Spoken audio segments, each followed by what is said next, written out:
lumière que nos cœurs contemplent, la lumière que nos cœurs contemplent.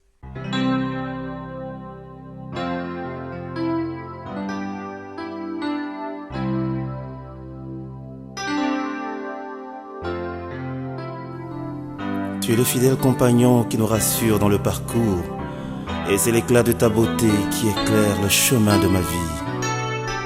Et comme une brebis fragile, je trouve ma force dans la chaleur de tes bras de bon berger.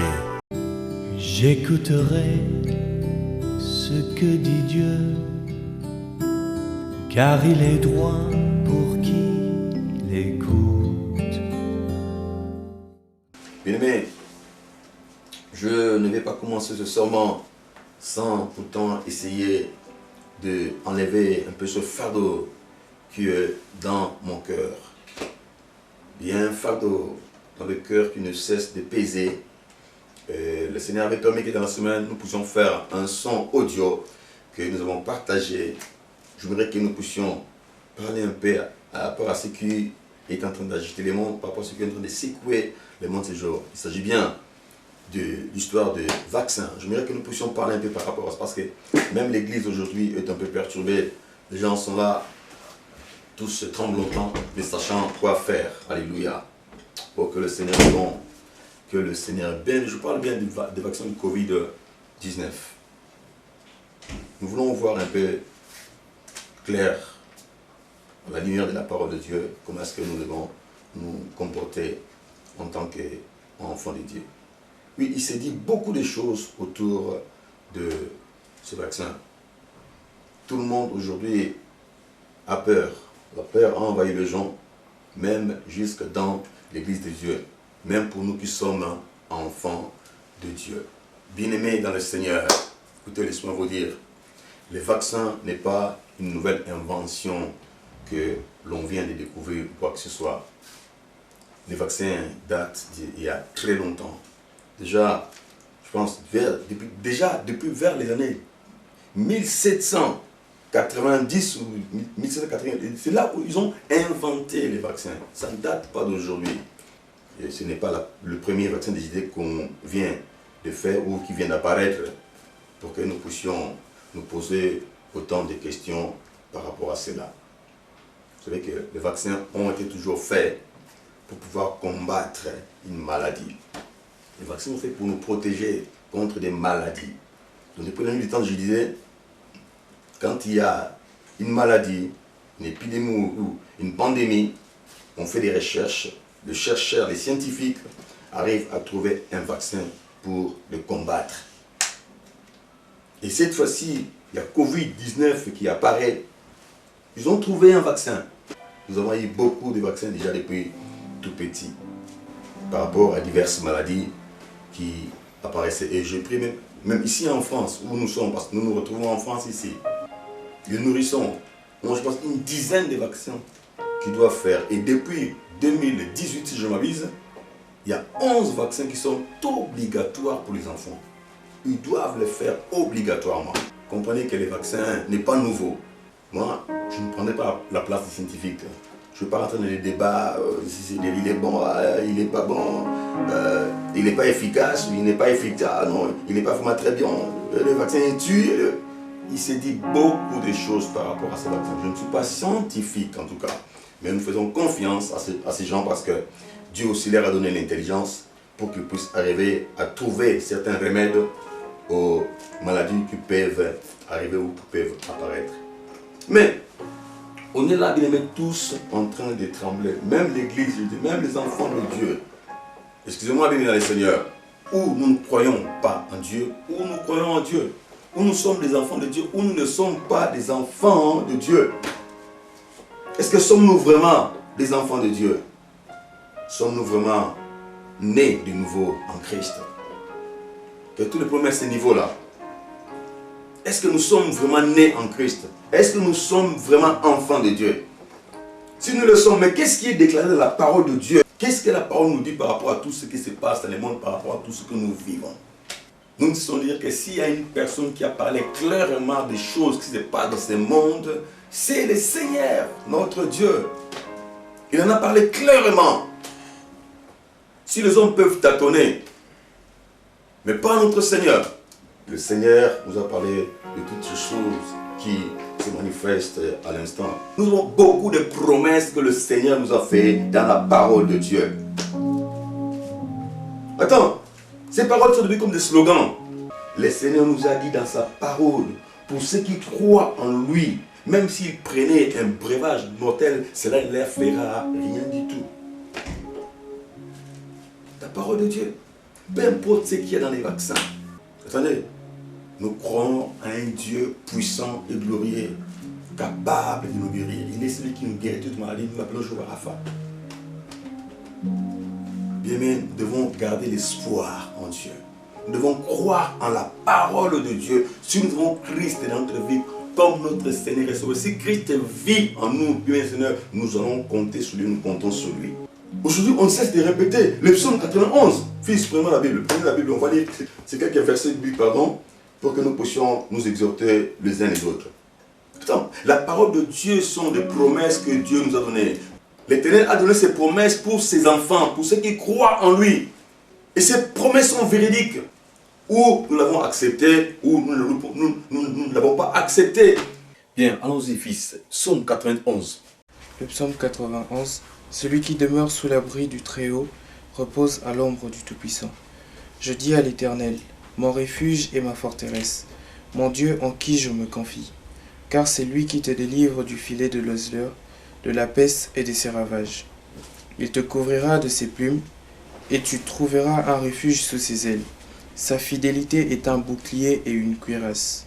Tu ne craindras ni les terreurs de la nuit, ni la flèche qui vole de jour, ni la peste qui marche dans les ténèbres, ni la contagion qui frappe en plein midi.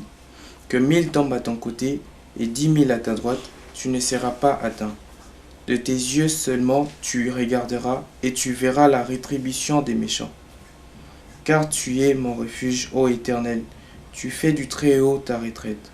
Aucun malheur ne t'arrivera, aucun fléau n'approchera de ta tente. Car il ordonnera à ses anges de te garder dans toutes tes voies. Ils te porteront sur les mains, de peur que ton pied ne heurte contre une pierre. Tu marcheras sur le lion et sur l'aspic. Tu fouleras le lionceau et le dragon. Puisqu'il m'aime, je le délivrerai. Je le protégerai, puisqu'il connaît mon nom. Il m'invoquera et je lui répondrai. Je serai avec lui dans la détresse. Je le délivrerai et je le glorifierai. Je le rassasierai des longs jours et je lui ferai voir mon salut. Parole du Seigneur. Alléluia. La parole du Seigneur. Mais ça sont des promesses que Dieu nous a données. Qu'est-ce que nous en faisons? Encore. Ésaïe 54, verset 17. Ces paroles sont levées comme des récitations. Nous les prononçons comme ça à la volée. Nous ne comprenons pas l'importance, nous ne comprenons pas la valeur de ces paroles. Toute arme forgée contre toi sera sans effet, et toute langue qui s'élèvera en justice contre toi, tu la condamneras. Ce n'est pas qu'on partage à ce moment, on partage ce verset-là. Mais nous ne prenons pas cela au sérieux. Prenez le psaume 127. Psaume 127, oui. Au nom de Jésus, cantique des décrets de Salomon. Si l'Éternel ne bâtit la maison, ceux qui la bâtissent travaillent en vain. Jésus. Si l'Éternel ne garde la ville, celui qui la garde veille en vain. En vain vous vous levez. C'est bon fils, c'est déjà bon déjà. C'était verset 1, 2, déjà cela suffit déjà pour nous enseigner. Prenez le psaume 25, verset 3. Le verset 3. Oui. Tous ceux qui espèrent en toi ne seront point confondus. Alléluia. Ceux-là seront confondus qui sont infidèles sans cause. Alléluia. Jésus. Psaume 34, verset 5. Et 5 ou 6, c'est dans la version de la Bible que vous avez. Le verset 5. 5 ou 6. 5, on commence par 5 parce que ça peut être 6 ou 5. Okay. Ça dépend de la version.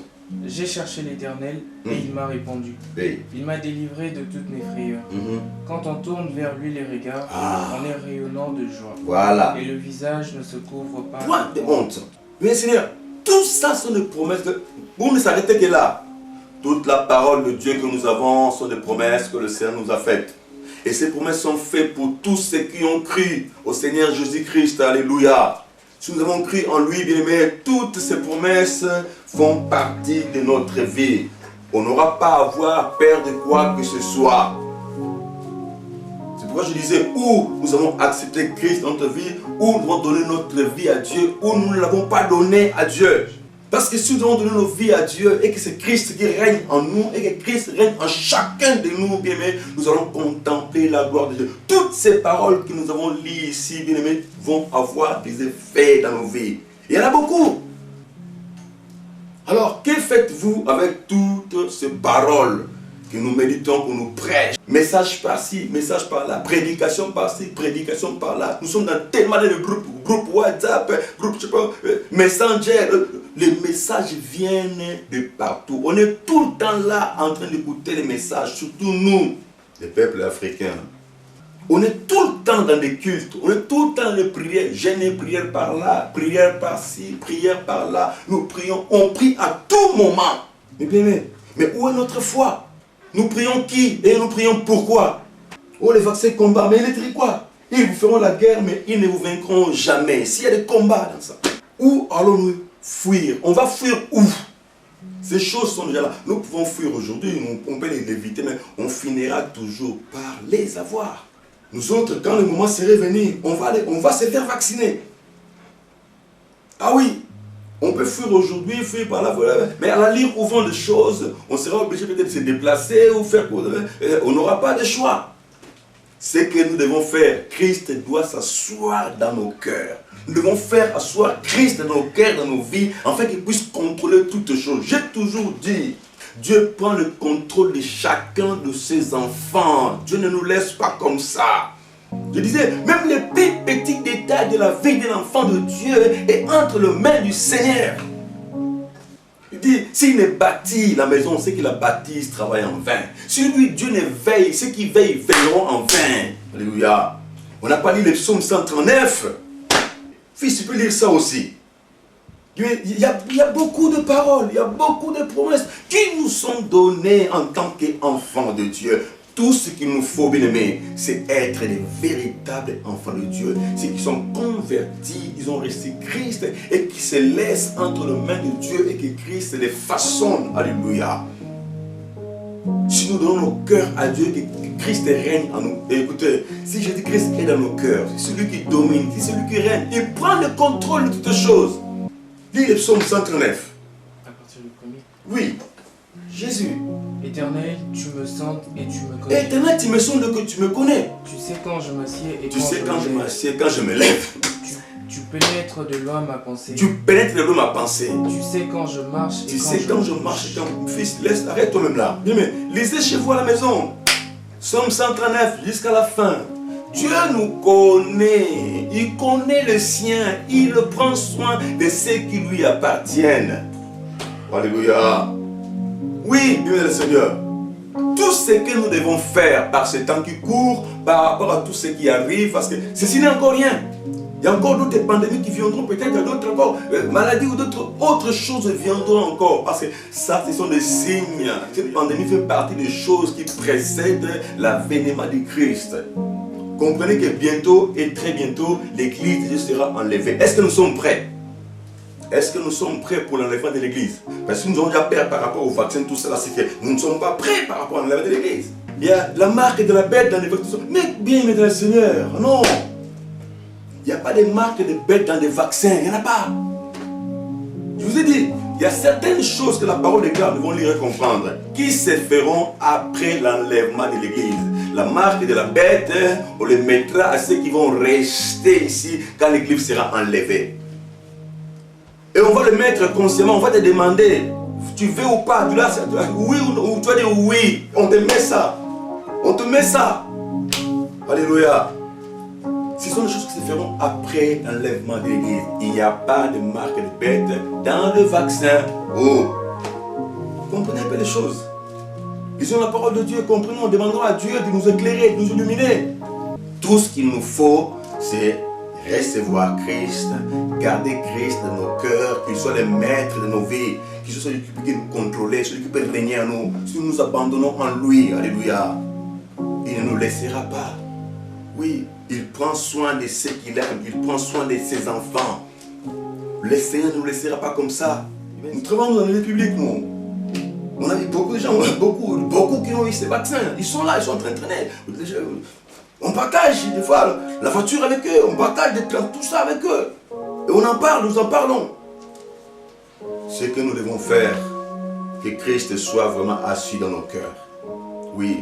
Et s'il arrivait que nous prenons ce vaccin ou ce médicament, et que notre corps ne supporte pas ça, celui qui vit en nous va les neutraliser, va faire en sorte que nous puissions combattre cela. Ah oui. Mais ça va arriver.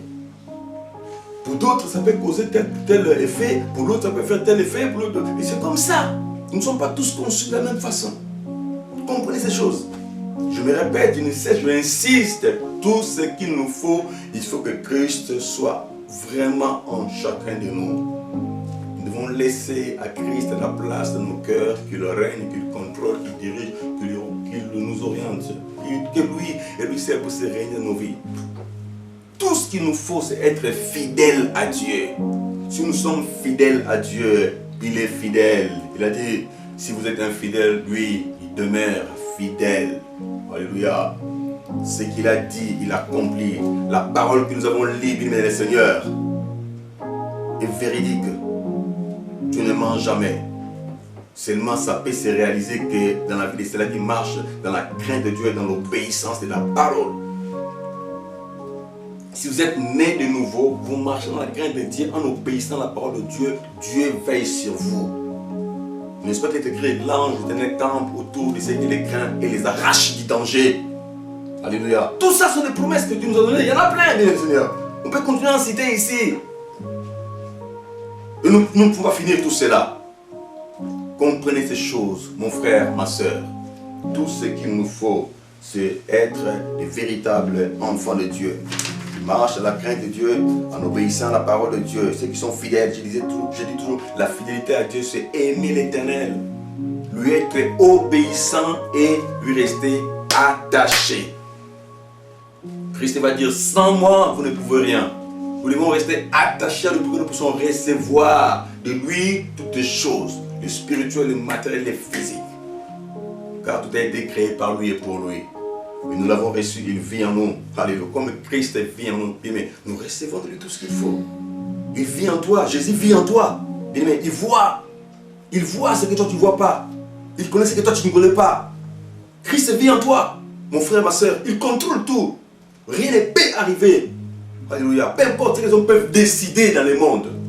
La parole nous dit, les desseins de l'Éternel subsistent toujours. Et les projets sont clairs de génération en génération. Mon Dieu, mais quelle parole nous pouvons encore lire? Les promesses sont là. Mais elles sont là pour ceux qui marchent dans la crainte de Dieu, en obéissant à la parole. Pour ceux qui l'ont reçu comme Seigneur et Sauveur. Alléluia. Mais que ces paroles ne restent pas des slogans dans nos bouches, où nous pouvons crier comme ça en l'air.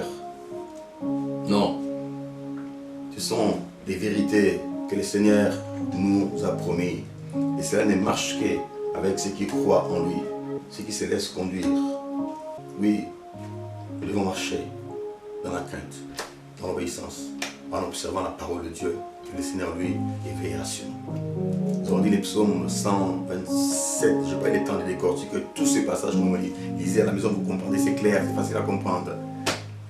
Si le dernier bâtit la maison, c'est que la bâtisse va mal. Si le garde de la ville, c'est qui veilleront en vain. Nous ne pouvons pas veiller sur nous. Quand nous dormons la nuit, qui nous garde? On dort la nuit, on est en train de ronfler. Même nous les parents, les enfants sont en train de dormir. Qui nous garde? Qui prend soin de nous? Il n'y a que Dieu qui peut prendre soin de nous. Bien, mais Seigneur.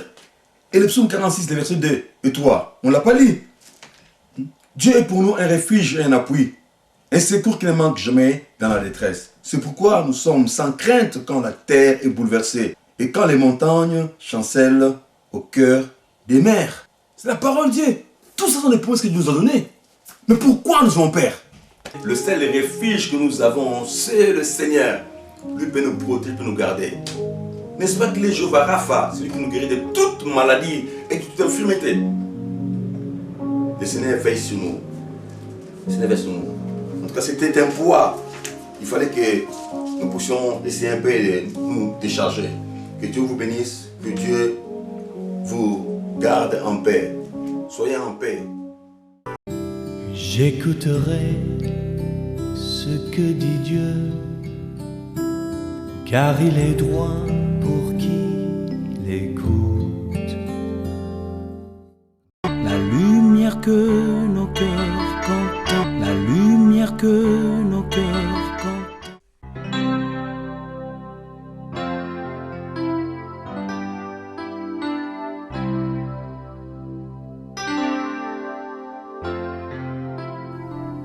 Tu es le fidèle compagnon qui nous rassure dans le parcours, et c'est l'éclat de ta beauté qui éclaire le chemin de ma vie. Et comme une brebis fragile, je trouve ma force dans la chaleur de tes bras de bon berger.